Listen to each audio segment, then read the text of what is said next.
rahmatullah. How are you all doing today? Good, mashallah. Welcome again to our live sessions on the journey through the Quran. And we are not going to be covering a juz today because we've had, since the last session, we've had a couple of weeks off due to Eid. But given that last session, I didn't finish going through all the questions that had come. We've still got a lot to cover. So inshallah we'll go on till Maghrib time. And we'll see how much we can get through as usual, inshallah. So first I would like you all, this is the last class of 1445. Inshallah when we next meet each other it will be 1446. So Muharram is commencing probably this Sunday. Well, Happy New Year, I guess.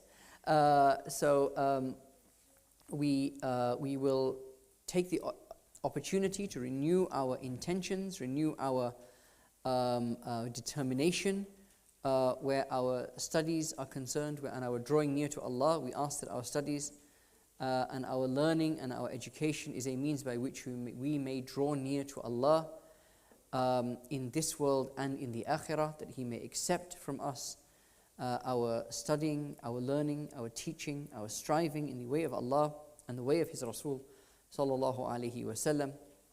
And we make dua that this year that is to come will be better and bring more openings and bring more barakah and bring more blessings than the year that has come before. وَلَلْآخِرَةُ خَيْرٌ لَكَ مِنَ الْأُولَى. May the next year, if you want to know how you say, if you like, this is a bid'ah I'm introducing from today. If you want to know how to say Happy New Year to someone, you say وَلَلْآخِرَةُ خَيْرٌ لَكَ مِنَ الْأُولَى. All right? May what is to come be better for you than what has gone before. Okay? So inshallah. I'd also like to read Surah Fatiha once, please, Surah Ikhlas 3 times. Recently, the Ummah suffered a loss.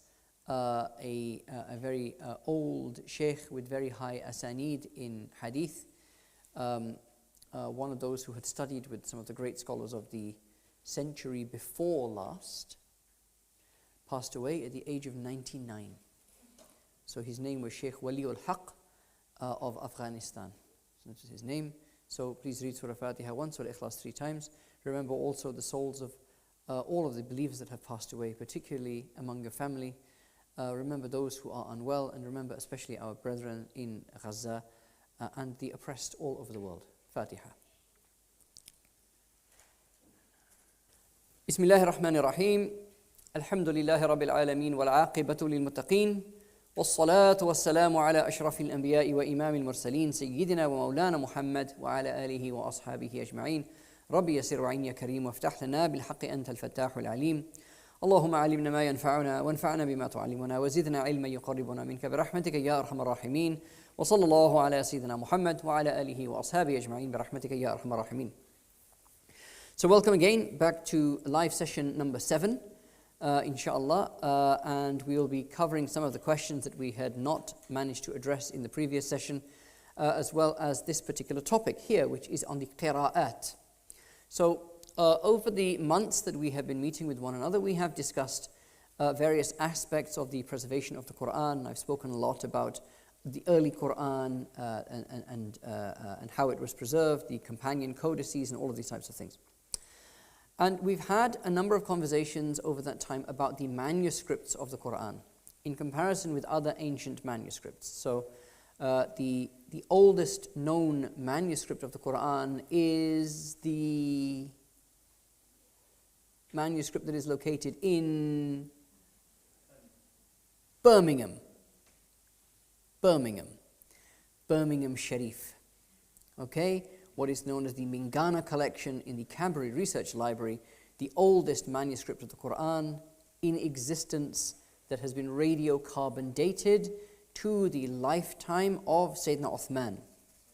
So it is likely that this Quran was this manuscript of the Quran, which contains verses from the middle of the Quran. It's about 4 folios in total, 4 pages in total, although there have been others that have since been discovered from the same collection. There's this chap called George Mingana. He was an Orientalist and a researcher. He gathered a lot of these sort of ancient manuscripts. Nobody knew how old it was. It's been recently, it was sort of accidentally almost discovered by a researcher in Birmingham that these were not, as people had thought, 8th century manuscripts. They were, in fact, 7th century manuscripts, right? I.e. from the time of the Prophet ﷺ, or there and thereabouts. So what's happened now is people have gone and looked at other parts of the Mingana collection. Some are in Paris, some are in Russia, and they have found other pages. So there's quite a lot of pages now of this Quran, which is probably one of the Uthmani Qurans, the Qurans that were written down at the command of Sayyidina Uthman. Okay? There are other Qurans that have been radiocarbon dated, manuscripts dating from the late 7th century, so the time of Amir Muawiyah, for example. And these are big manuscripts. So you're talking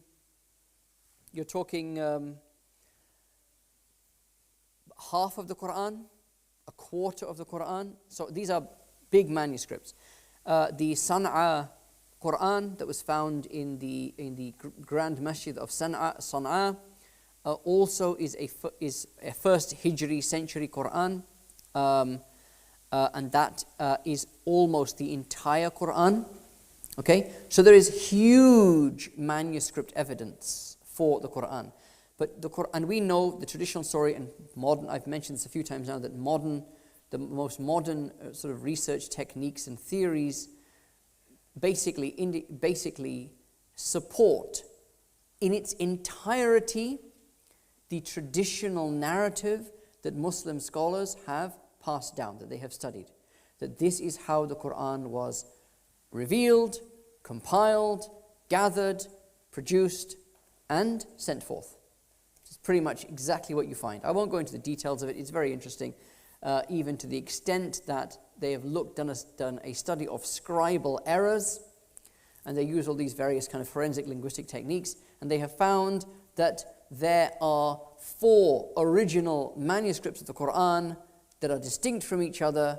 They've looked at things like handwriting, that kind of stuff, and they said, well, what we've found is there are 4 original manuscripts of the Quran that clearly took from one original manuscript, right? Which is exactly the traditional narrative.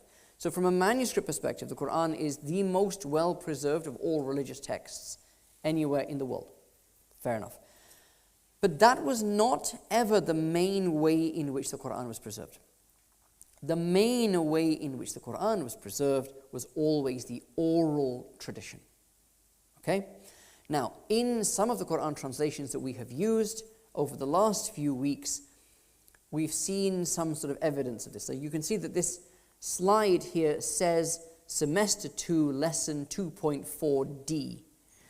And I won't ask you yet if you have done the 4th lesson of the 2nd semester.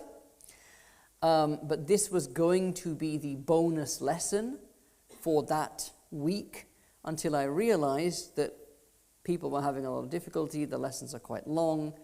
It's going to be too much. I'll cover it in a live session instead. This is when I was going to cover it.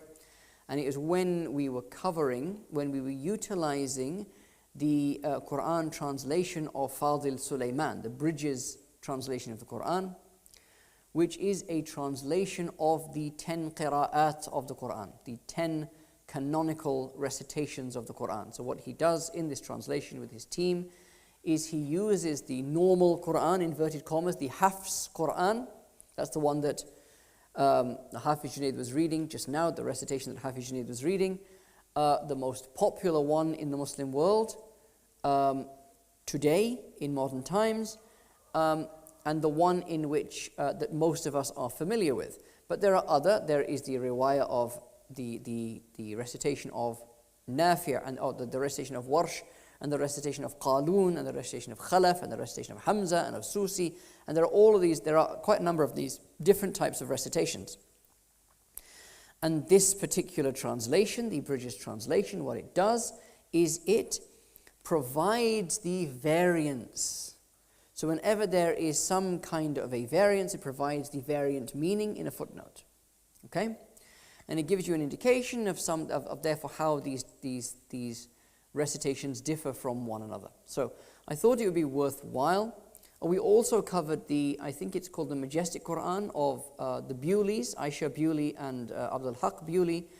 And what was interesting about that particular translation is that it uses the Warsh Quran as the basis, not the Hafs Quran. It is the only translation I have come across that doesn't use the Hafs Qira'ah as the basic. So firstly, I need to explain, do you understand what I mean by Qira'ahs? First question. Some are nodding head, most of you are looking at me blankly. Right.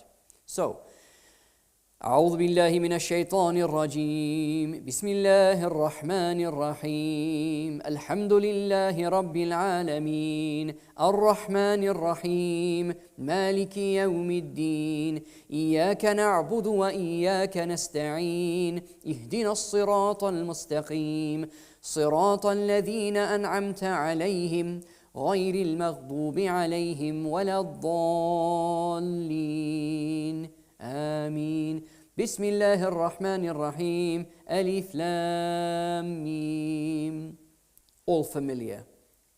You all know that one, right? بسم الله الرحمن الرحيم الحمد لله رب العالمين الرحمن الرحيم مالك يوم الدين إياك نعبد وإياك نستعين اهدنا الصراط المستقيم صراط الذين أنعمت عليهم غير المغضوب عليهم ولا الضالين. Sounds different. Different qira'ah, a different mode of recitation. Okay? سبح اسم ربك الأعلى الذي خلق فسوى والذي قدر فهدى والذي أخرج المرعى فجعله غثاء نحوه. Okay? A different mode of recitation. Okay? And so forth. There are these different modes of recitation that have been passed down. The oral recitation of the Quran, in other words, has been passed down in different modes. Now that is different from the maqamat. The maqams are musical styles. The maqams are musical styles. So when you hear, and I'm not going to try to imitate a maqam because I'm not very good at them, so I won't do it very well, right? But the maqams are, let's see.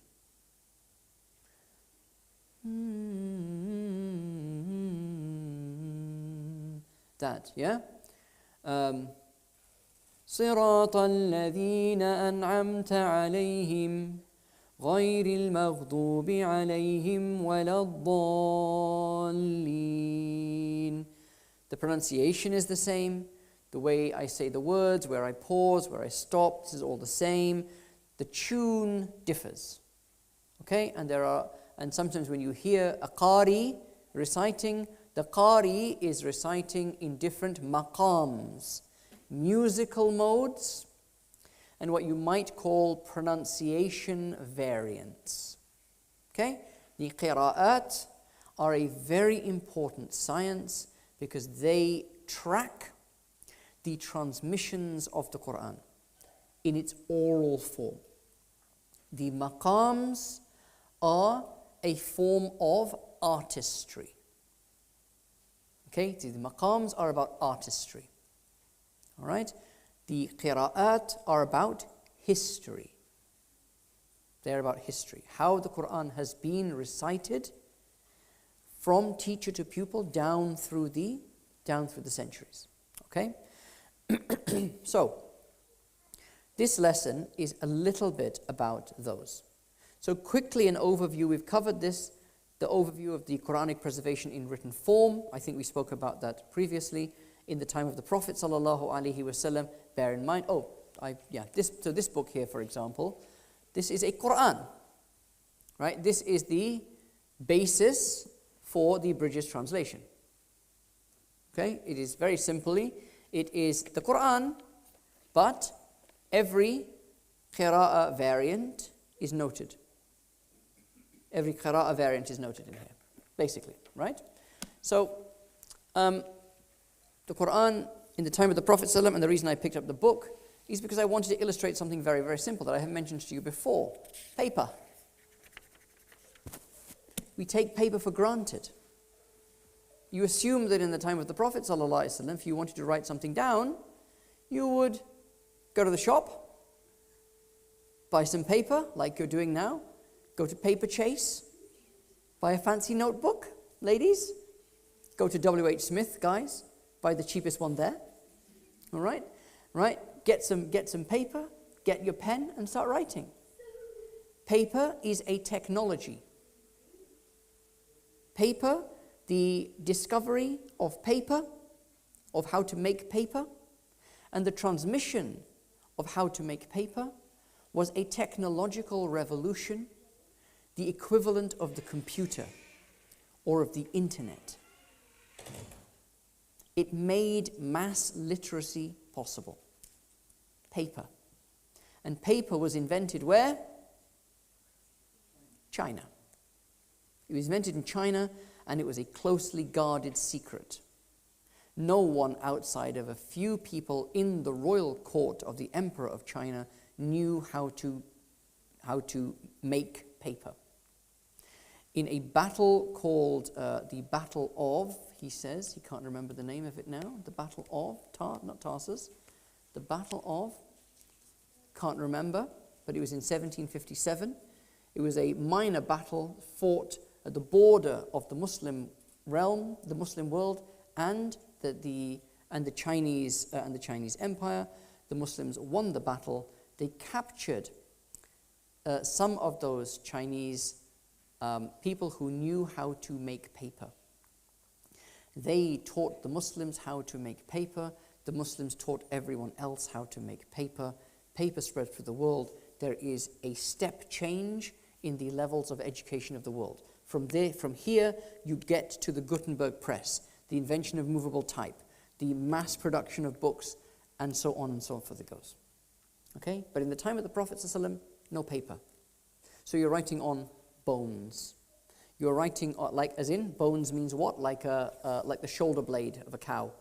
And you would write using like chalk on it. Okay? Or you would write on palm leaves. Okay? These are the types of things, these are the things that you would write on. The earliest Quranic manuscripts that we have are animal skin. So lamb skin is called vellum. It is stretched very, very tightly. All right? It is treated in a particular way, and you can now write on it. Okay? That was the paper of those days. Extremely expensive. Okay? This is how the Quran was initially preserved. And you find these vellum sheets in these earliest manuscripts. So this is how the Quran was compiled. We know about this. I won't go through it in detail. But I want to talk a little bit about the preservation of the Quran in oral form, the major form of preservation of the Quran. Okay? In the time of the Prophet ﷺ, we know, or we should know, you guys should know by now, the Quran is revealed, and this is according to a mutawatir hadith, a mass transmitted hadith. The Quran is revealed ala sab'ati ahruf, in 7 modes. The Prophet ﷺ said, it's as to say a mass transmitted mutawatir hadith, the Quran was revealed to me in 7 modes. Okay? In another narration, a similar narration, the Prophet ﷺ said that Jibreel came to me and he recited the Quran to me in 1 harf. And I said, "Oh Jibreel, this will be too difficult for my ummah." So Jibreel came and he recited the same Quran to me in a 2nd harf. And I said, "But even more easier, oh Jibreel, a 3rd. Eventually there were 7 harfs. So what is a harf? Harf means a letter, but clearly it doesn't mean that here. So what is the meaning of harf? It is clearly something to do with recitation, and the answer is nobody knows. Nobody really knows the meaning of the 7 ahruf. The most common, Imam Suyuti has given, he has collated the opinions of different scholars, and he has come to 50 opinions on what the meaning of the Quran was revealed in 7 harfs, in 7 ahruf, which is the plural of harf. Okay?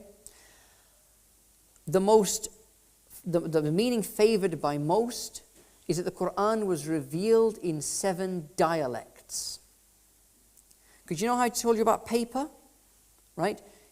Do you assume that the Arabic spoken in the Arabian Peninsula was the same Arabic that you hear today? You kind of assume that Arabic is Arabic, right? I mean, where does Latin come from? It comes from the Romans, right? You'd assume that Italian is basically updated Latin, right? Surely. I mean, it's the language of the Romans. Surely Italian is basically Latin. No. Italian is Etruscan, which was a completely different language, related, but a completely different language that was spoken in the Italian peninsula by non-Roman peoples. And when the Roman Empire fell, the Etruscans became dominant, and the language that we now know as Italian came from that. Spanish is closer to Latin than Italian is. If you've ever heard an Egyptian person claiming to speak Arabic, it sounds nothing like Arabic. I had Egyptian friends, and for a joke, they would speak to me in what was called Egyptian Amiya. And I would have no idea what they said at all. Then they would say exactly the same thing in modern standard Arabic. And I would say, oh, that's what you mean. It's like a completely different language. All right? Languages change. Languages aren't the same. The language of the people of northern Arabia and the language of the people of southern Arabia were similar and they were related, but they weren't the same. So the question is, what Arabic did the Prophet ﷺ speak? And the Prophet ﷺ spoke Hijazi Arabic. And Hijazi Arabic was not the same as the Arabic of the south of the peninsula, or the same as the Arabian Peninsula around Petra, or the same as the Arabian Peninsula around Najd. They were different forms of Arabic. And they were sometimes so different from each other that when a Sahaba comes from a different region and the Quran is recited to him in Hijazi Arabic, he doesn't understand it, or he misunderstands it. In the same way as when I was working up in Newcastle upon Tyne, right? Geordie land, right? The Geordie Shore. I was working up there. And I kid you not, I actually needed a local nurse to translate for me. I could not make out what the Geordie patients were saying. I needed a nurse to translate it into Queen's English for me. So what are the harfs, according to the dominant opinion? The 7 ahruf. They are the major dialects of the Arabian Peninsula. So each of an Arab from the different regions of the peninsula was allowed to recite the Quran in their own dialect in the time of the Prophet ﷺ. So when the Prophet when Umar hears Hisham ibn al-Hakam reciting Quran, he grabs him by his ear and he pulls him to the Prophet ﷺ and he says, "You are reciting the Quran wrong. How dare you recite like this?" Umar, who is Qurayshi, and Hisham, who is not. And the Prophet says to Umar, "Read the Quran for me." Umar reads, he says, "You're right. This is the Quran."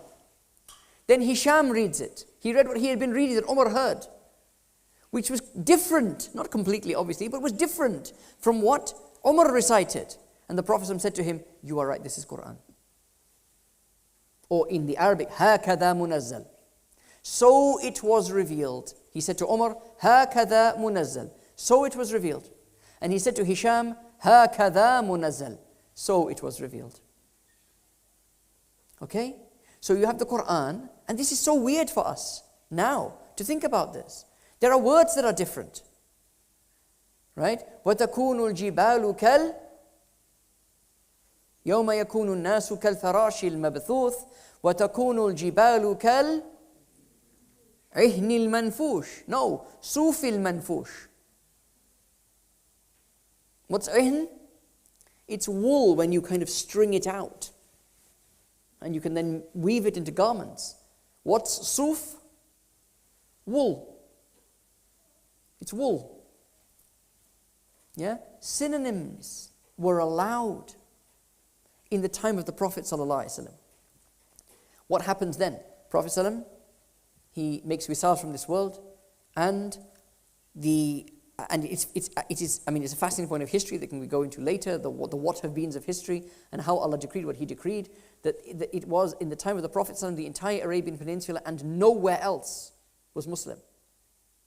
And within 20 years, by the Khilafah of Sayyidina Uthman, the vast majority of the great empire of Persia and the empire of Byzantium and the North African coast, the Mediterranean coast of Africa, and Egypt and the Horn of Africa had all become Muslim. And what do you have now? You have the Quran being recited by who now? Non-Arabs, people who don't even speak Arabic. And what Quran is being recited to them? In the Khilafah of Sayyidina Uthman. What Quran? Sometimes Himyari Quran, sometimes Qurayshi Quran, sometimes Najdi Quran. Depends on which tribe had gone out in which direction on the conquests. And when they came together, they are now reciting different things, or slightly different things. And there is no Prophet ﷺ anymore to say, relax guys, هَكَذَا مُنَزَّلْ. Now this is an empire. So what does Sayyidina Uthman do? Sayyidina Uthman takes a decision supported by the consensus of the Sahaba, to standardize the Quran on the dialect of the Prophet ﷺ. That from henceforth, the only acceptable recitation of the Quran is the Qurayshi dialect, the language of Rasulullah ﷺ himself. In other words, the dispensation that Allah gave to Islam in its infancy is now actually going to cause problems. And so the dispensation is removed. There is only now the Hijazi dialect of the Quran. And that is the Uthmani Quran. Had Sayyidina Uthman not done that, and had he not done it when he did it, because in 2 years' time, there is going to be a massive upheaval. In 2 years' time, the fitna is going to begin. In 5 years' time, Uthman is going to be murdered in his house at 80 years old, reciting Quran. He's going to be murdered by a mob of Muslims in Medina, with his reputation trashed. Had he not taken this decision at that time, Islam would be unrecognizable today. Completely unrecognizable. This was a tawfiq from Allah. This was kashf from Allah to Sayyidina Uthman. And yes, subhanallah, because this decision saved Islam. This decision preserved the Quran. Because people can't handle multiple versions of things. I mean, how many of you genuinely knew about that? This is not the Qira'at, by the way. I haven't even started the Qira'at yet. How many of you knew about the Qira'at before you walked in here today? How many of you, if someone said, you hear and you go to a masjid, you hear Imam and he says, Maliki Yawmiddin. What's wrong with the Imam? Imam can't even read the Fatiha. I remember being in South Africa and standing behind an Imam who was a black African Imam in, just post apartheid South Africa. People had a lot of racism baked in at this point, yeah? I'm standing behind a group of desis, reading, half of them are Hafiz Quran, and they're reading behind this African guy who was from Mali. He's from Mali. He's reading the Quran, and I kid you not, half the people in the congregation were sniggering, actually laughing out loud at how rubbish the Imam's pronunciation was. his pronunciation wasn't rubbish. He was reciting in the riwayah of Warsh. And they thought he was making mistakes. Who's the fool? Who's actually the fool here? Yeah? People can't handle this sort of stuff. Yeah? You walk into some masajid and you pray here, yeah, and you do this before you go into ruku. Wahhabi. Wahhabi. He's a Wahhabi. No, he's not. He's a Shafi'i. He's just not Hanafi. You're just not used to non-Hanafis. Yeah, I remember once I was in Masjid al-Haram and I'm walking past the Shaykh. He's just standing there, he's standing like this. He's looking at the Kaaba. And he's obviously making some dua or something. You know? And I kind of walk past him and he puts his hand out. And he stops me. And I'm like, what's he doing? Why is he stopping me from walking? You know? And so I try to go again, he stops me again. And he kind of makes this motion like I must go behind him. And for like a decade, I didn't know what was going on. Why did this guy like I was thinking about it every day, but why is he doing this? Because he's a Maliki. And he was doing sadal. He was praying with his hands at his sides. I didn't know that was a thing though. I thought he was just he didn't want me to block his view of the Kaaba. Meantime, I would have walked in front of him when he was praying. Okay? So, this decision of Sayyidina Uthman, absolutely fundamental. But Sayyidina Uthman doesn't just do this. He creates these manuscripts of the Quran, and we know this, he sends out the manuscripts, right? 4 manuscripts to the 4 major centers of Muslims in the Muslim world. Okay? But he doesn't just do that. He sends teachers. He sends teachers whose job it is to teach people how to recite the Quran. The original OG Masjid Maulanas. The original guys. Okay? And they go out with the manuscript of the Quran. A manuscript, remember, that at this point in time has no dots and no zabar zer pesh. It is what's called the consonantal script. Right? Imagine the Quran with no dots. How do you tell the difference between a ba and a ta? How do you tell the difference between a fa and a qaf if there's no dots? How do you know whether it's Malik, Malik, Milk, Mulk if you don't have zabar zer pesh? Okay? You know because the teachers who were sent to these massive population centers taught the people. They led the prayer. They were the imams. They led the prayers.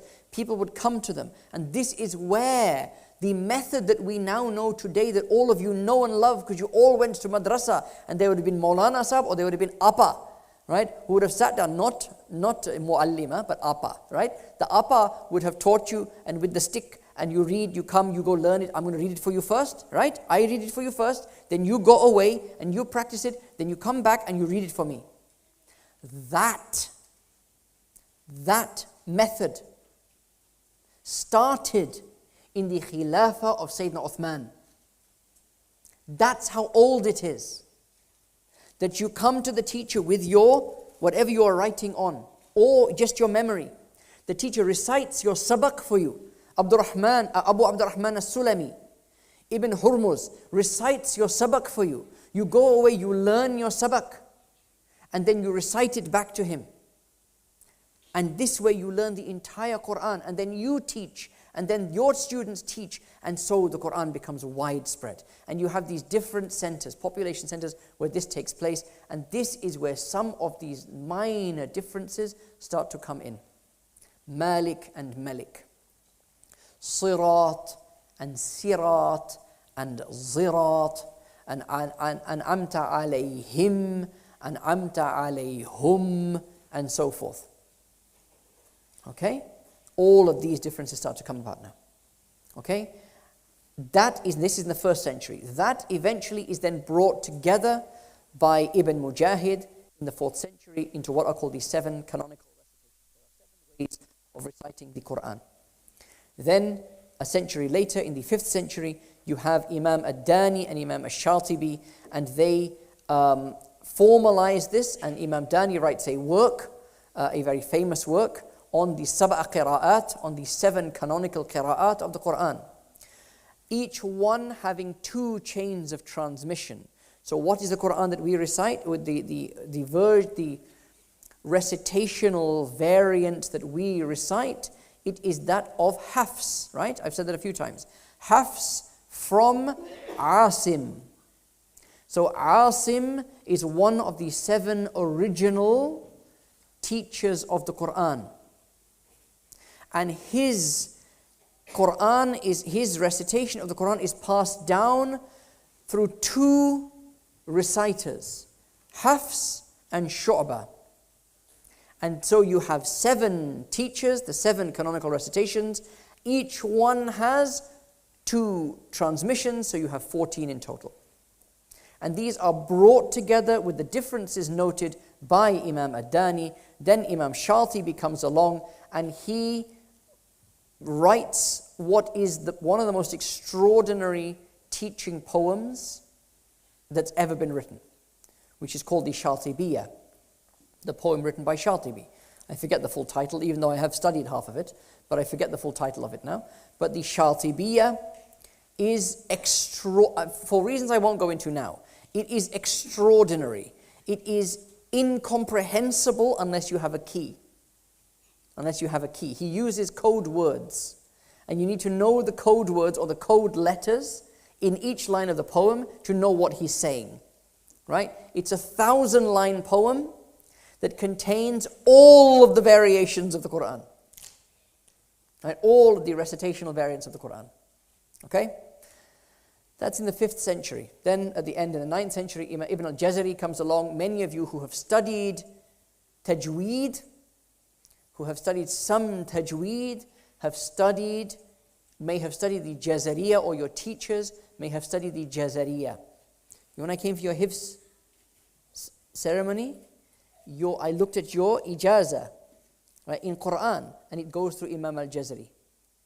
It goes to Imam al-Jazari, to Imam Shatibi, to Imam Dani, to Ibn Mujahid, to Hafs, to Asim, to the Prophet ﷺ, to Jibreel, to Allah. That is the chain of transmission of the Quran. When you do Hifz of Quran, or even if you have studied it, how to recite the Quran fully with a teacher, this is how your chain of transmission will go. Okay. So here are the 7 canonical recitations of the Quran. I don't expect you to memorize this. There are 7 canonical recitations of the Quran with their 2 transmissions each. Okay?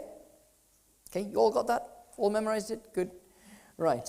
Here is an example of chains of transmission. So from the Prophet ﷺ to Zayd ibn Thabit, from Zayd ibn Thabit to Ali ibn Abi Talib, from Ali to Abu Musa al-Ash'ari, all of these are Sahaba, of course, but also to Abu Abdurrahman as-Sulami, who was a tabi', okay, didn't meet the Prophet ﷺ, from Abu Abdurrahman as-Sulami to Asim, from Asim to Hafs and Shu'bah. So this is how early it is. So Zayd and Ali are like this. I mean, it's not like Zayd taught Ali, but it is a tribute. Zayd was the major person scribing the Quran. Sayyidina Ali was involved in that whole process. But Abu Abdurrahman as-Sulami learned from Sayyidina Ali. He taught Imam Asim, who was deaf. Imam Asim at the end of his life was deaf. And he could tell if people were reciting the Quran wrong because of the shape their mouth would make. He would lip read and he would correct errors in people's recitation from the shape of their mouth. Let me do it for you now. You see if you can spot my mistake.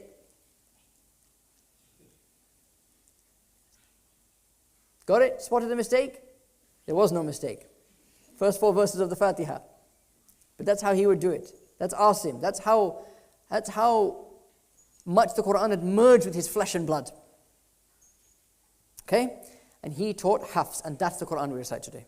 But here's another chain of transmission from Ubay ibn Ka'b, one of the great Sahaba involved in the compilation of the Quran, who taught Abu Hurairah, but also taught Ibn Hurmuz. Ibn Hurmuz teaches Nafi'.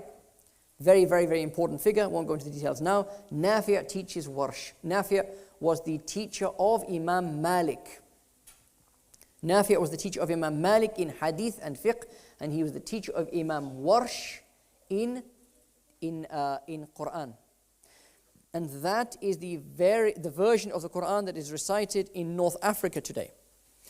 So Morocco, Algeria, Tunisia, all these places they recite from Warsh. Okay? Good. So that's an example. Now, what are these differences? You may be thinking, well, I thought the Quran was all one thing and there were no differences ever. You're almost right. Okay?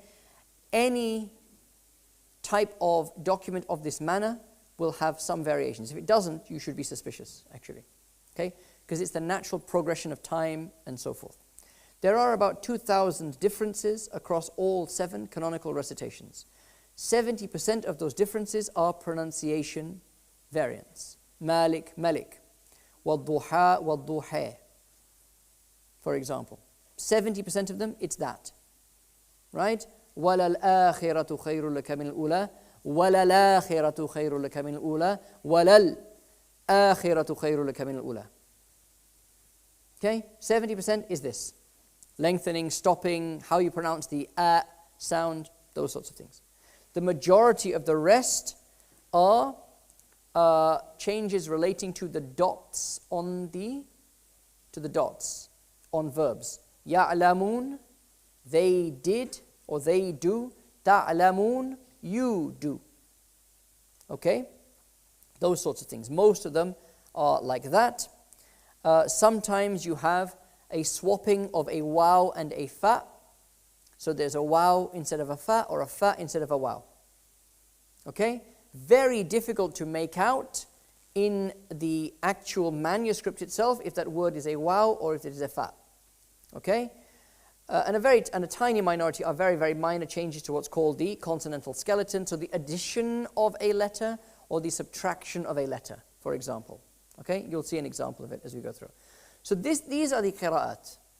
Okay? And there are scholars today, scholars of Quran, there are, I think I mentioned previously, at least 5 or 6 I can think of off the top of my head in Birmingham, who are ashara qira'ah, which means they know all of these variations.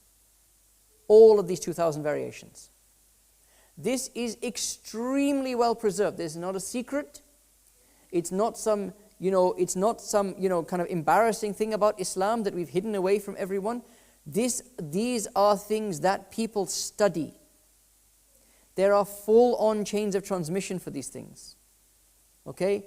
There are some reciters who are confident where this is concerned, who in Taraweeh, for example, will recite the first rakat in Hafs, the second rakat in Warsh, the third rakat in Susi, the fourth rakat in Kisa'i, and they will go like that not that anyone knows any different, right? People are still digesting their food in Taraweeh, right? Not that people really recognize or understand, but that's the way that Qari chooses to practice all of these variants, right?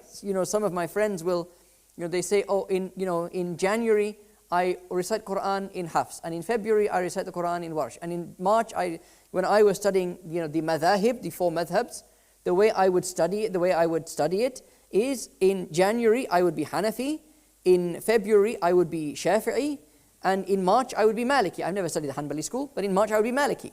Because that's the only way you're going to retain it, otherwise it's just theoretical stuff. Okay? So these are the changes. Here's an example. These are English examples. In English. So they think to deceive Allah. They seek to deceive Allah.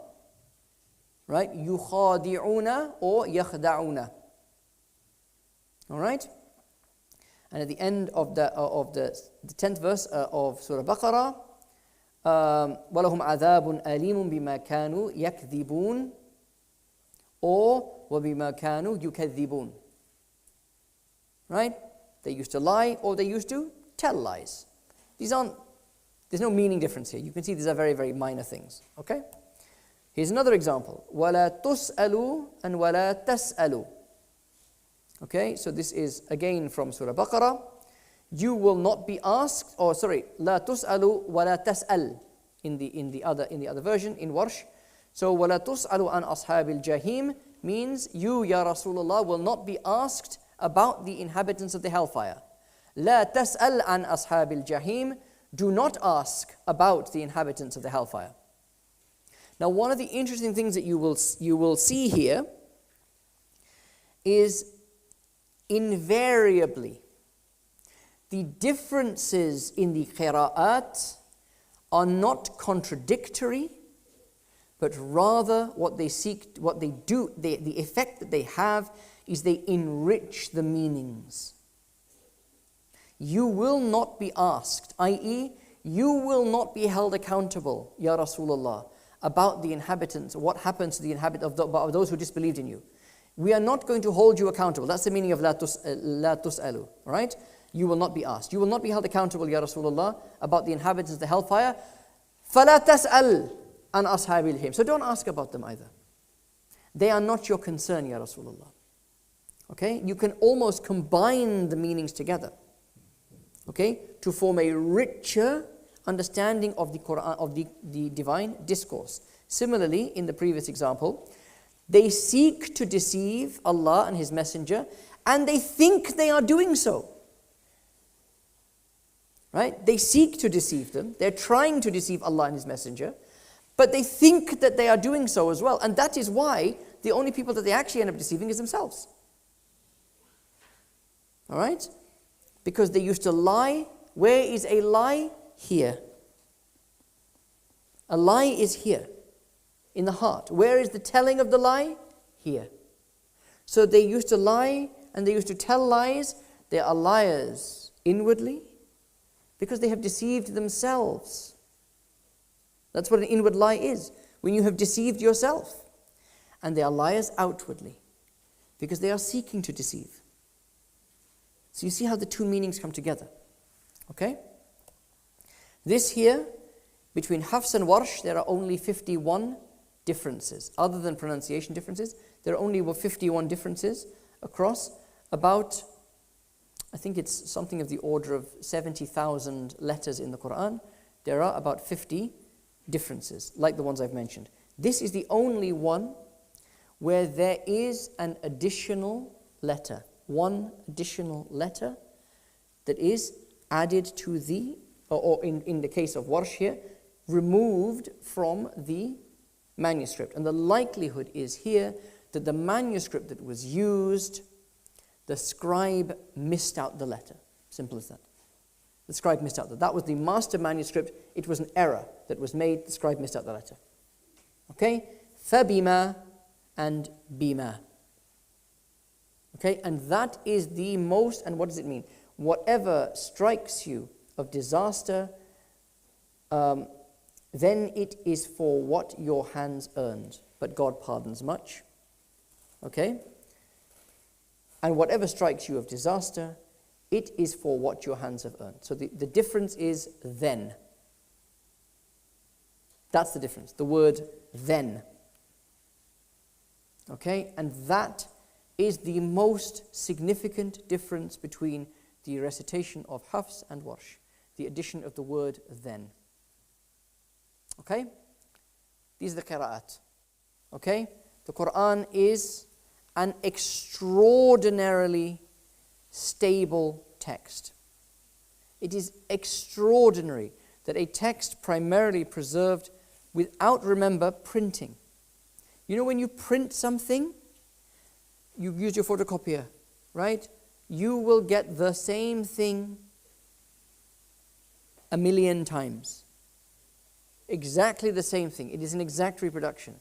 But if I ask you, if I just give you a sheet of paper and I say write down, teachers will know this, give them a sheet of paper and say write down what is on this sheet of paper.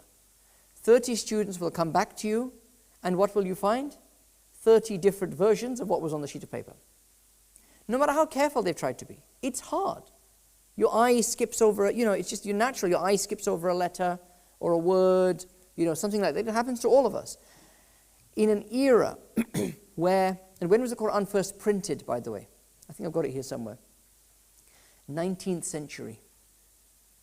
The first printed Quran. As in, printed like this, not handwritten. That means over 1,300 years of the Quran being copied out by hand. Quran's being copied out by hand. The teaching of the Quran being done in the manner that I've told you. The fact that there are so few variations is utterly extraordinary. It is, in fact, to use a word, miraculous. Inna nahnu nazzalna dhikra wa inna lahu lahafizun. The fact that when you consider all of these variants, they do not contradict one another. They only serve to enrich the meaning, the overall meaning. This is absolutely amazing. Okay? So, examples of the spread of the Qira'at in the first generation. There were teachers who were sent by Sayyidina Umar, like Abu Darda, Abu Musa al-Ashari, Ibn Mas'ud, famous figures. Some of these they became the teachers and the fuqaha, the judges in those places. And then you have these initial associations. I won't go into detail. This is a slightly more involved discussion, but you see some associations between the early madhabs, the madhab of Medina and the riwayah of Warsh, the madhab of Kufa and the riwayah of Hafs. All right? So Abu Hanifa, for example, when he learned the Quran in the Hafs riwayah. Okay? And so forth. So these are some of the associations that you see. And you have these qira'at spread out. Now, one of the questions that sometimes comes up is how come that today we only know the Hafs riwayah? So you're saying these 7 and 10 and this and that and the other. So how come 95%, maybe conservatively 92% of the entire Muslim world uses the Hafs recitation? Like more than 90% of the Muslim world recite the Quran in the Hafs riwayah. Why? How come? This is really strange. If there are all these riwayat, is Hafs and there are theories, because Hafs was the original one recited by the Prophet ﷺ, and that's why it was given the tawfiq and none of the others were given the tawfiq, and so on and so forth. But actually, you look at it historically, it doesn't make sense. Because what you see is that in the 2nd and 3rd centuries, in Syria, they were reciting Ibn Amir, which was called the Qira'at of the Umayyads. And after about 500 after Hijrah, they recited Duri. And this is in Syria. So many of my teachers, their ancestors would have recited Duri, not Hafs. In Basra, it was Kisa'i and Ya'qub and Abu Amr. In Kufa, it was Hamza. And Asim was a minority even in Kufa. So the riwayah that is the most popular one today, in the 2nd and 3rd centuries, was recited by very, very few people. It was a minority riwayah, right? The major riwayah was Ibn Amir. Okay? And so forth. By the 6th century, Ibn Amir has now moved into, the recitation of Ibn Amir has moved into North Africa and Spain with the Umayyads. And it has been taken over by Duri in Syria. In Basra and Kufa, again, you have Ya'qub and Kisa'i. The main qira'ah of the heartlands of Islam for 1,000 years, the main qira'ah in the heartlands of Islam for 1,000 years was Duri from Abu Amr. And you've never even heard of it. You've never even heard of it. Yeah? That was what was recited in Iraq, Syria, the Hijaz, Yemen, Egypt, Sudan, East Africa. Okay? In North Africa, Abu Amr again, then Hamza, and then only in the 3rd and 4th centuries, you had the Warsh riwayah that spread through North Africa, largely at the hands of a huge figure in the Maliki school who was Qadi Sahnun. Okay? Again, I'll test you on the names later. So what about Hafs? So the theory that I have heard from some of the scholars that I have asked is that it was those Ottomans. The Ottomans actively promoted the recitation of Hafs from Asim because it was the riwayah that was learnt by the Prophet. It was the riwayah that was learnt by Abu Hanifa. And the Ottomans were really serious Hanafis.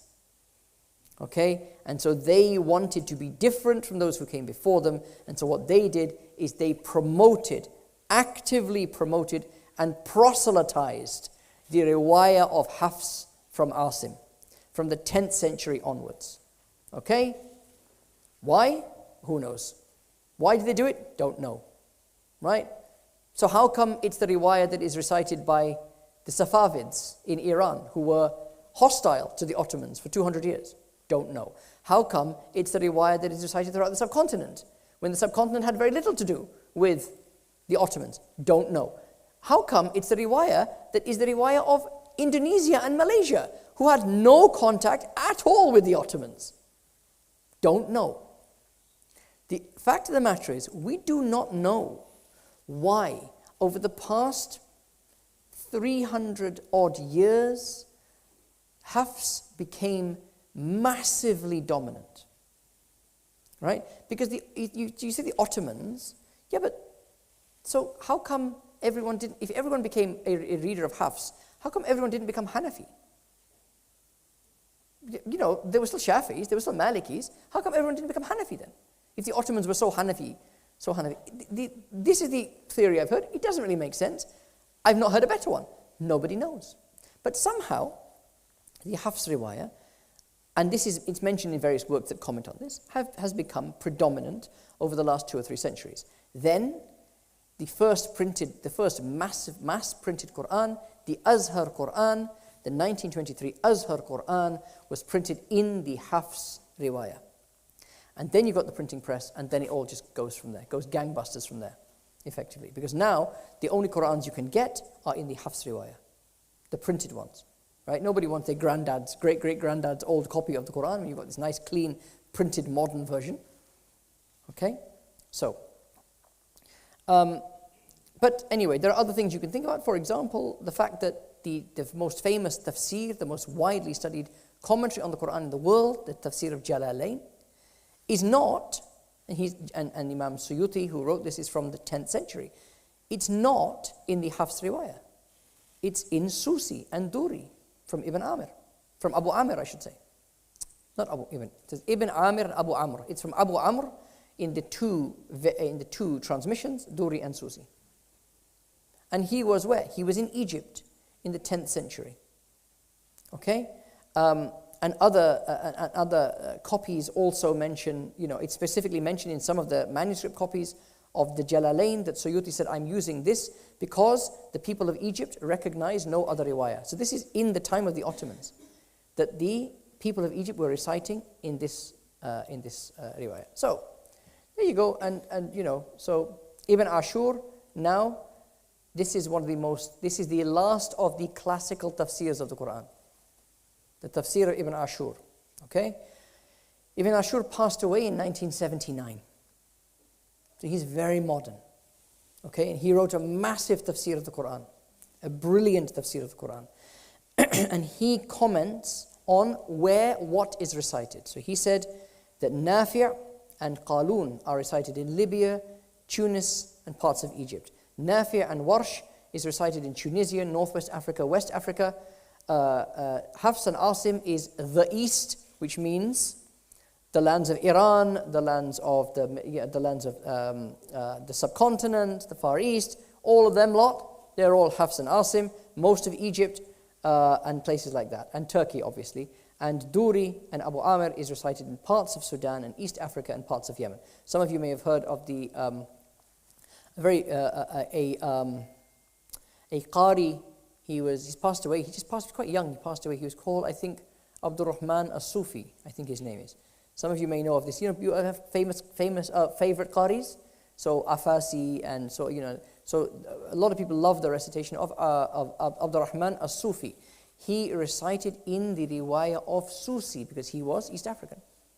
Okay, so that's the Qira'at. So the Quran, despite being this Quran is an extraordinarily stable text. It is entirely preserved, despite the immense span of time. And I wanted to give you guys some idea about the challenges involved in this. There is no state apparatus. The argument that is made by modern Orientalists, the Quran was produced not in the Hijaz in the 6th century, it was produced in the House of Wisdom in Baghdad in the 8th century. And it was back projected as like a mythic history of Islam. This is an argument that is made. I sat down and I listened to what is the argument? Give me the evidence. When you've got manuscripts dating back to the 6th century, what's the argument here?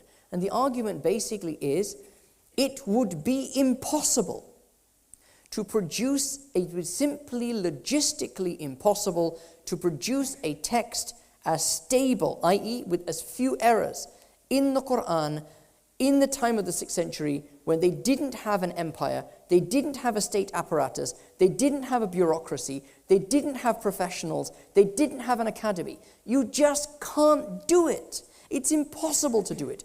The earliest it could possibly have been done, when all the human resources that you need were available to produce this text, okay, in terms of how stable it is, how few variations there are, etc., etc. The earliest you could possibly have done it would have been in the 8th century Baghdad.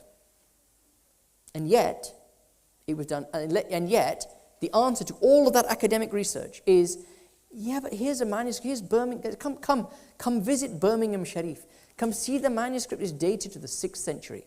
It's not the only one. The Topkapi manuscript is dated to the 7th century. The one in the Topkapi Museum is 7th century. There is, in Paris, there is the Codex Parisiano. It's half of the Quran. It's from the 7th century. Yeah, or late 6th, late 7th century, i.e. the time of Amir Muawiyah. These are far earlier than any of that. Right? So how was it done then? It's a bit like saying Romulus and Remus. I don't know if you guys even know what I mean by that. Romulus and Remus, the mythical founders of Rome. That Romulus and Remus conquered the whole of the known world and established the Roman Empire. Romulus and Remus were two kids. They didn't have the Roman legions back then. Right? They didn't have all the fancy, all the things that you learn about in school in history, right? The fancy shield and the armor and the gladius and the this and the... They didn't have all that stuff then. How could it have been possible? If the conquests came hundreds and hundreds of years later. This is the same type of thing. Right? Or, to use a better example, it's a bit like saying the internet was invented in the 17th century. But they didn't have computers. How can you have an internet if you don't have computers? Right? So it's impossible. This is the argument these scholars are making. The Quran could not have been produced because the technology and the resources and the logistics were just not in place at that time. And yet it was. The Quran is the internet before there were computers. That's what it is. That's what this means. The immense span of time, the vast areas, the different competing civilizations, empires. Why did the Abbasids not bring their own Quran, which was different from the Umayyad Quran? And if you want to establish yourself as a new empire, what do? Bring your own Quran, right? That's the way to do it. Yeah? They didn't. Same Quran. Yeah? The fact that there was massive civil strife that occurred just after Sayyidina Uthman took this decision. And so forth. All of these things. And all of this preservation largely comes down to two things. One is the manuscripts which have been preserved over more than 1,000 years. But they are very, very small. They're very few. And then you have the vastness of the study of ilm al-Qira'at, of the sciences of recitation. People like Sheikh Samir al-Nas, who you can go to today. People like Sheikh Badruddin Husseini, for that matter, who literally lives in Birmingham. He lives down the road and can teach you, if you have the application, if you have the dedication and determination, every single canonical variation of the Quranic text over 1,400 years. He is ashara qira'ah, in other words. He is a master of the 10 qira'at. That science, preserved by thousands upon thousands of scholars, is what has ensured, before radiocarbon dating, before any of these things, before the discovery of the Birmingham manuscripts, with all due respect to you Brummies, has preserved the Quran. It is the Qira'at, the sciences of Qira'at. Okay? And Hafs from Asim, Allah knows best. I've given you a theory. I don't buy the theory entirely, but Allah knows best. So, that is your lesson on Qira'at. So the Quran is thus. The Quran is thus the uncreated word of God, revealed to the Prophet ﷺ in 7 revelatory modes, the ahruf, preserved in the Qurayshi dialect by the Uthmani skeleton, transmitted through mass transmission over 1400 years via 7 or 10 canonical recitational variants, whilst preserved in written form in accordance with the original Uthmani text, the original Uthmani Mus'haf, with almost every single non-canonical variant also preserved for posterity. What do I mean by that? وَجَاءَتْ سَكْرَةُ الْمَوْتِ بِالْحَقِّ. Okay, right? وَجَاءَتْ سَكْرَةُ الْمَوْتِ بِالْحَقِّ. The pangs of death have come with truth.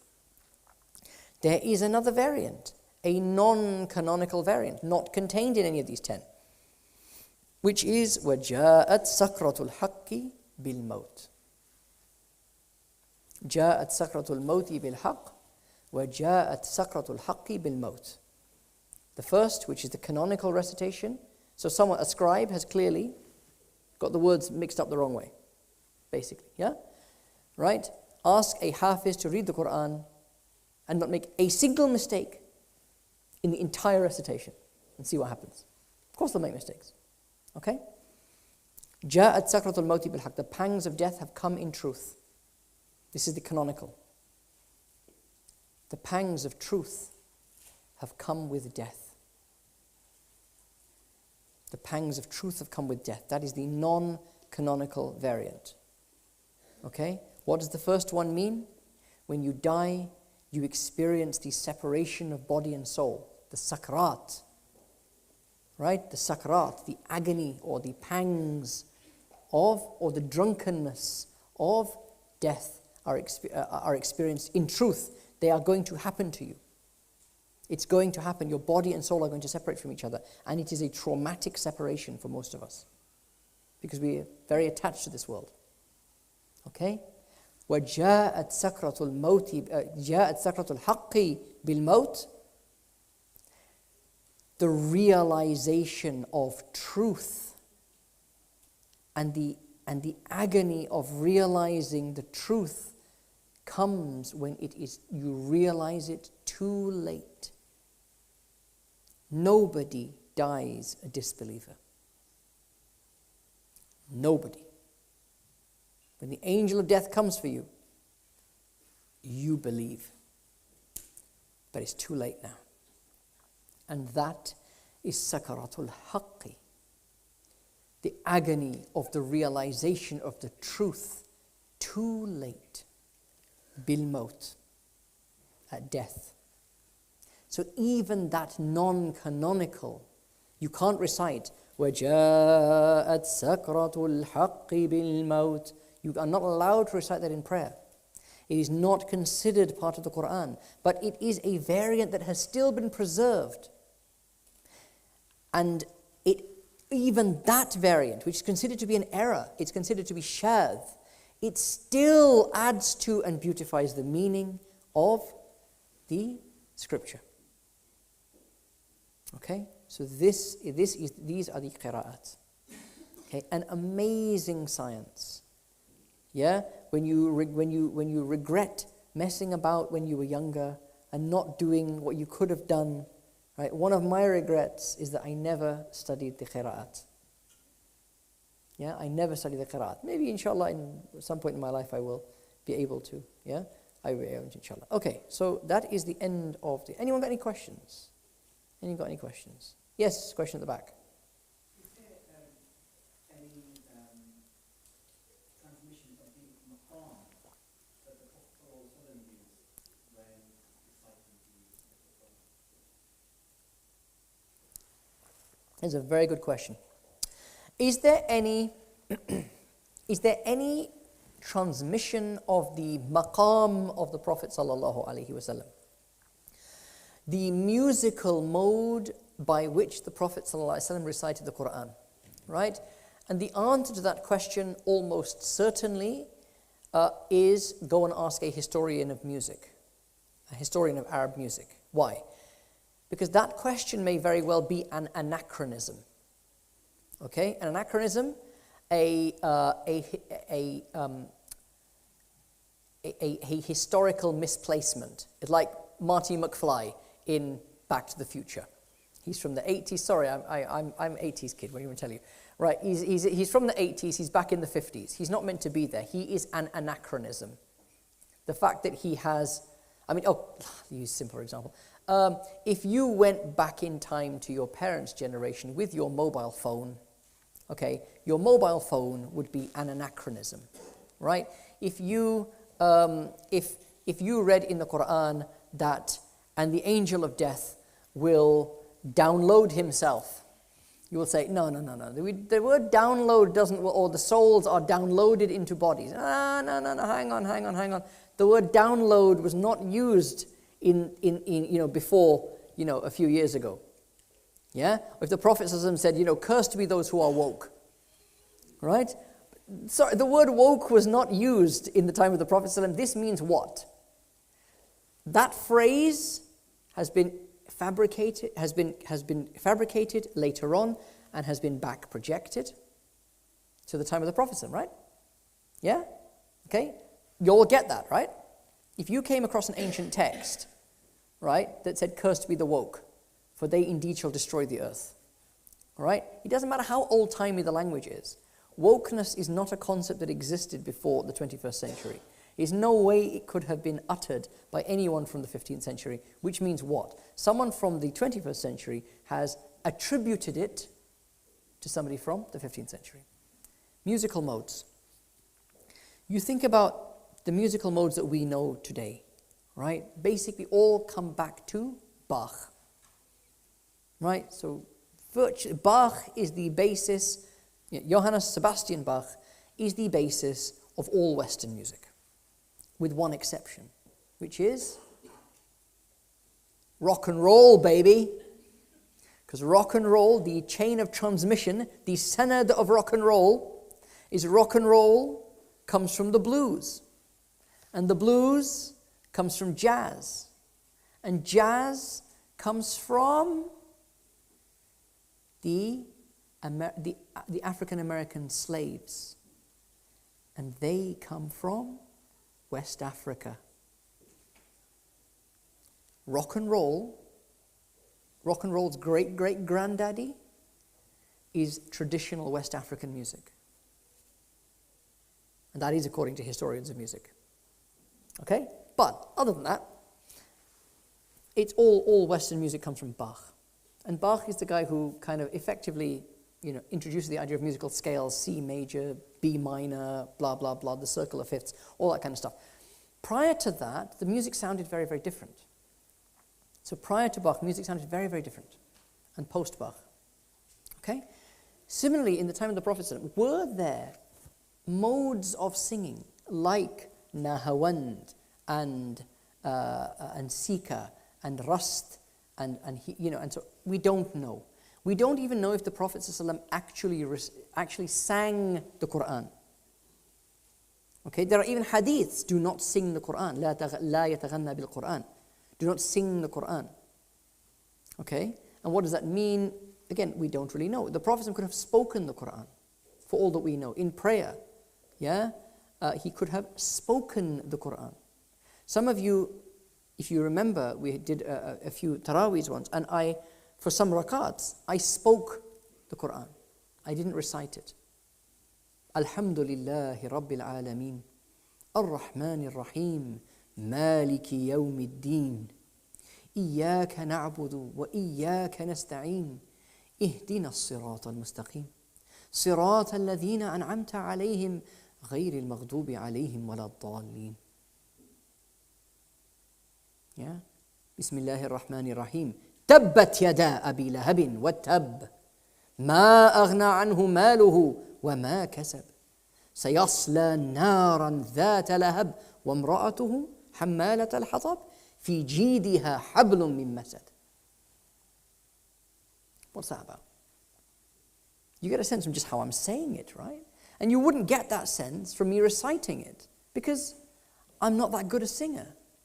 If I was a really, really good singer, I would be able to convey exactly what I've just conveyed to you now. That, whoa!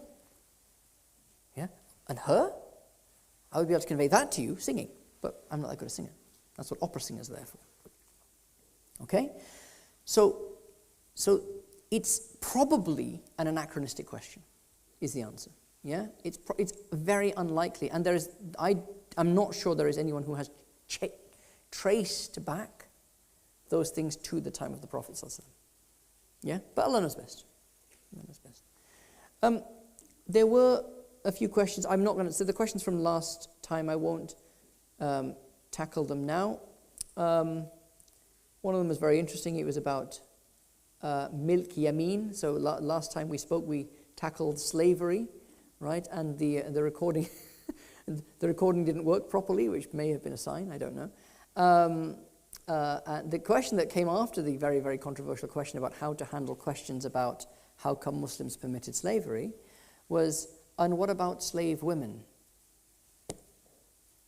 What about, and marry women 2, 3, or 4, or those whom your right hands possess? How do you tackle that? But the adhan's just gone. So tune in next time. I will tackle it because it's a question that is asked. It's a fair question. I might do a recording on it, inshallah. And it's a very simple answer, in fact. Far simpler than you might think. Okay? But inshallah, we'll tackle the rest of the questions. So, there's a few of you here now, just before we read Maghrib. I want some hands up. How many of you are actually doing Journey Through the Quran? Hands up if you are actually, some of you I know just come for the live sessions. How many of you are actually doing Journey Through the Quran? Keep your hands up if you joined in the first semester. I don't want hands up, I want hands up, because I can see them. Yes, that's it. How many of you joined? Keep your hands up if you joined in the first semester. Keep your hands up if you have started the second semester recordings. Right, so about half of you are still on the first semester. Keep your hands up if you are less than 2 weeks behind. Keep your hands up if you are on schedule. Okay, right. So, and there may be people online, the people who have listened to the recordings. People who are listening to the recordings, I want your... If you've got this far into the live session recording, of course, I want your feedback online, please. The aim of this was to get through the Quran at a fairly decent pace, so that we don't spend 15 years doing it, like my Ihya class. Okay? We do it at a fairly decent pace. Okay? So we finish the Quran in approximately 3 years-ish, not including breaks. That means covering a quarter of the Quran each week, a quarter of the juz, each week. Okay? So 120 lessons for 30 juz of Quran, broken up into 4 quarters. Okay? The idea was to keep the lessons in total to about an hour and a half in the week. Yeah, I'm blowing past that now, I can see that. Now the lessons are sometimes 2 hours, 2.5 hours long. Okay? So I have very quickly said that the first lesson, which is about the translation stuff, you don't need to listen to that if you don't want to. That's fine. That's just there for your information, for your interest. Listen to it, don't listen to it, that's fine. The main lesson is the Quran itself, the actual tafsir of the Quran itself. But even that's quite long. So I was thinking about making a bit of a change in how I do the recordings, right? The first thing, however, I'm going to say is I will give you the advice I have given you virtually every time we have come together. No matter how far behind you are, do the current lesson. No matter if you've missed 10 lessons, do the current lesson. I had this conversation with someone and they said, no, I don't like to do it like that. I like to make sure I go. I said, yes, but what will happen is this. It'll get to a point where you are a full semester behind. You're a full semester behind. And at that point, you will feel disconnected from the class. You'll feel connected as long as you're still in the same semester. right? But the minute you get more than a semester behind, you'll start to feel disconnected. I have been studying Islam for 20 years. More, 25, 30 years even now, I think. God, how old am I? Yeah, I have been studying Islam for 30 years. 30. And that's longer than a lot of you guys have been alive. I have made a lot of mistakes in my studying of the Quran in that time. And I want you to learn from those mistakes. Do not lose connection with the teacher. No matter what you do, don't lose your contact with the teacher. And the way you avoid losing contact with the teacher is make sure you are where the teacher is. Even if you've missed stuff, it's okay. Be where the teacher is. You will psychologically feel part of the class if you are listening to the stuff that I have just said, even though it's all recorded. Do this week's lesson and then catch up when you can, right? When you retire, right? You can catch up then, okay? But I was thinking about making a change, and I was going to get a sense of how you guys here, and those of you online as well, feel about this. So after speaking to a few people, I was thinking that what I do is I take the quarter juz, I break it into two. And I recite the Quran, I do the translation, then I give a bit of tafsir, and then I move on to the next thing. You move on, and then you get a quarter, a half of the quarter, that's one lesson, half of the quarter, that's the other lesson, that's the week. What I was thinking instead is to actually have one lesson where all I do is recite and do the translation. That's just one lesson. I recite the Arabic, I literally read out the translation. No commentary, just read out the translation. That one lesson will probably be about 15 or 20 minutes long. That becomes the absolute base thing that you must do. At least then you have heard the Quran being recited and you have listened to the translation, right? And you have listened to a teacher reading the translation. Do not minimize the benefit of this. There was a teacher of ours in fiqh, Sheikh Muhammad Jum'ah, who is now the major, he was anyway at that time in Syria, he was the major Hanafi teacher in Syria. And some of my friends would study with him and they would say he would not give virtually no explanation at all. But the way he would read the text, you would understand the text in a way you hadn't understood it before. He would just read it, but he would like pause in certain places, or he would emphasize certain words. And you just understand it better than if you read it yourself. Okay? So just hearing somebody who knows the commentary, reading the translation, can mean a lot. Okay? And then I will go back over it again, and this time I will actually do the commentary. So I was thinking about this, and I was thinking, should I do it, shouldn't I? Would that help people? Because at least you know that you've at least, whatever else, at least you've done that. At least you've listened to the translation, the Quran and the translation. Thoughts? Would it help? So in the first class, or in the first video, you'll be using the recitation in English. And then on the following videos, it's the commentary. Yeah. Now, we do the commentary. Is it just purely commentary, or do you also do recitation? No, then I won't recite it and stuff again. I'll just do the commentary. So it's not, I'm not repeating. It's just, you know. Hmm? No? Others? Thoughts? Anyone else? Tell me why no. Because I want to go back and relate it, so I want to read it myself. So you would prefer to have the commentary given at the same time as you're hearing the Arabic, basically. Mm-hmm. Yeah, I mean that's the two up and down. Okay, and we might do so if we can figure out how to work the technology. We might do a poll or something and see, inshallah, what people think. And I'm very keen for people to keep up. That's the main thing. Okay, and I know how easy it is to fall behind when these things are concerned. Okay, good. Thank you all very much. Barakallahu feekum. Wa sallallahu ala sayyidina Muhammadin wa ala alihi wa ashabihi ajma'in. Bi rahmatika ya arhamar rahimin.